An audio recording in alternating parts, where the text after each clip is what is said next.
So I painted today and I wanted to come on here and share it with you guys. Painting is something that I fell in love with like 3 years ago. I literally, y'all, these are the only things that I've ever painted. But I have noticed that painting is very somatic for me. And if you are somebody like me who tries to intellectualize their feelings and their trauma, painting is very great for people who just want to feel instead of trying to always put a label on what it is that I'm feeling, because that shit don't fucking help. Like, it helps to be able to identify and get to the core of what's going on, but feeling is literally what helps everything pass through.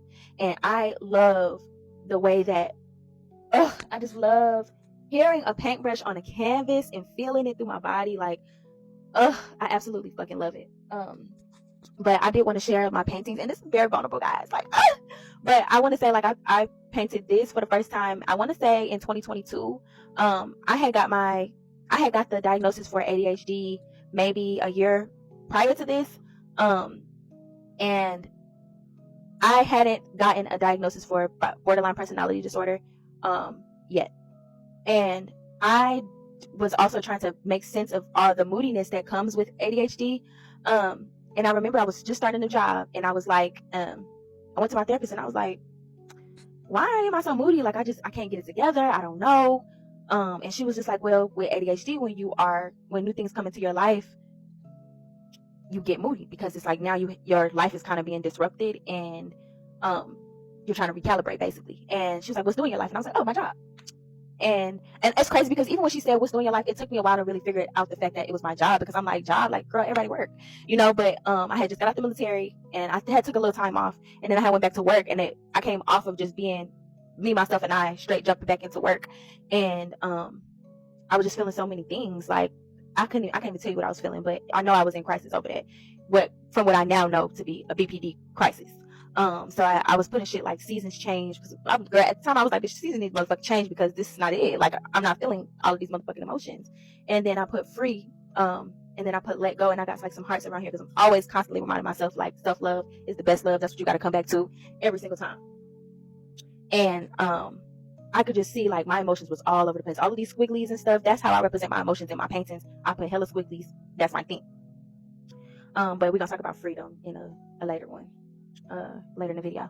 And then this one is my favorite painting. I remember I was like just going through a transition. I'm like feeling like I'm just outgrowing shit, feeling paranoid about a lot of shit. What I later come to find out is a part of borderline personality disorder. I'm sure I was going through a crisis at this time too. You see all my emotions all over, all through my hair.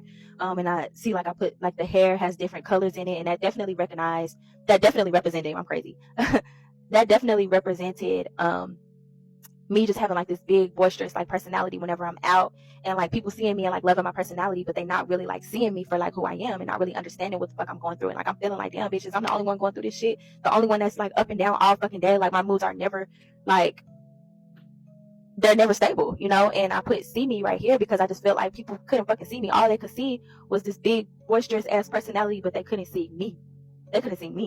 And I didn't even realize that I put like this heart right here until after I had made the painting. But it's a heart shaped shirt, and then I have a heart, and then in the middle it says heal, like heal me. And I'm sure I put be here to remind myself to like be present and like stay grounded. But even at this time, I hadn't gotten a BPD diagnosis. So I didn't understand why the fuck I couldn't ground myself. And it's so crazy, because I didn't understand why I couldn't, but I was actually participating in a grounding technique by painting. And then I'm always gonna keep hearts and like love, the theme of love, and to come back and remind myself to love myself. And this is a 5 in Roman numerals. I'm a life path number 5 in numerology, and it represents freedom.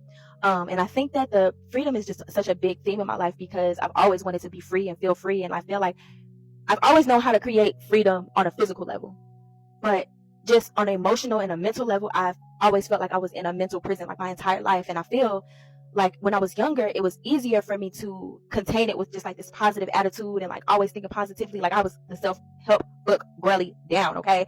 Affirmation girly down as fuck, okay?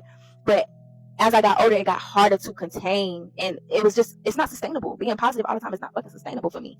But I've always tried and I've always strived. But I am grateful that I went through that season of my life where I was self-help, because I have those reminders with me, and I take them with me on this journey. And it's crazy, because I didn't even realize that, like, here, I was reminding myself, this says feel. I was reminding myself to feel, and to just feel instead of just trying to put a word on every fucking thing. I'm telling myself here, this right here says, don't rush. Like, don't rush this process, because honey, it's a lot, bitch. It's a lot, and that's okay. And then I'm also here to speak life. I'm always gonna remind myself to speak life over myself. I don't claim ADHD. I don't claim borderline personality disorder. This is just something that I'm experiencing due to my life experiences, due to my early childhood experiences.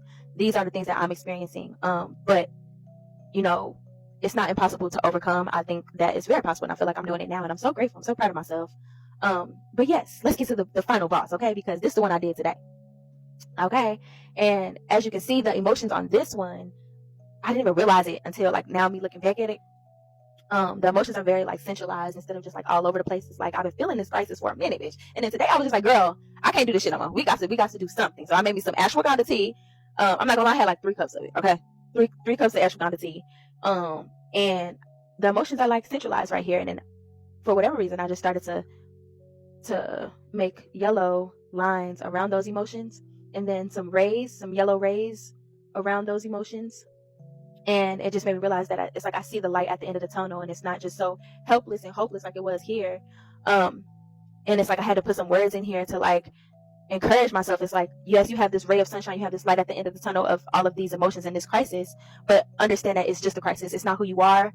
You have so many other gifts to support getting through this crisis. You have strength that God has given you, the power that God has given you, the courage that God has given you, the joy, that self-created joy that you have gotten through power, wisdom, that I have from just living life shit for real, and being able to like share my story through like having my passion, which is sharing my life and connecting people and bringing people to fucking together, because this shit is not easy. Grace and compassion. And like a few years ago I was in a group therapy session, where like group therapy, like I guess it was like a camp, I don't know, but it was group therapy. And I remember sharing with the girls, like, give yourself grace and compassion, hug yourself. Like even now as I'm hugging myself, it feels so good. And just feeling like this actually feels somatic. This feels very somatic. I didn't realize it until now. Hugging yourself feels very somatic. And just understand that like these things that you feel in this crisis that you're going through, it's not your fault. It's just the hand that you was fucking dealt. But now it's like we got to take control of that and really get into it.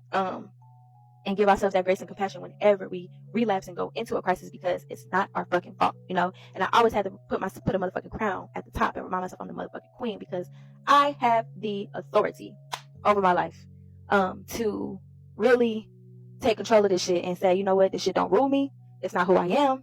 I don't identify with it. It's just an experience. I came up in this bitch as a human being, and as a human being, I'm experiencing borderline personality disorder and ADHD. It's not who the fuck I am. But yeah, that's my experience with painting, and I hope that this video was helpful. And I really wanted to share that with y'all, because painting is very somatic and it feels so fucking good, y'all. And I'm so grateful that I did it, and it just made me realize I gotta do this shit a lot more, because I need to.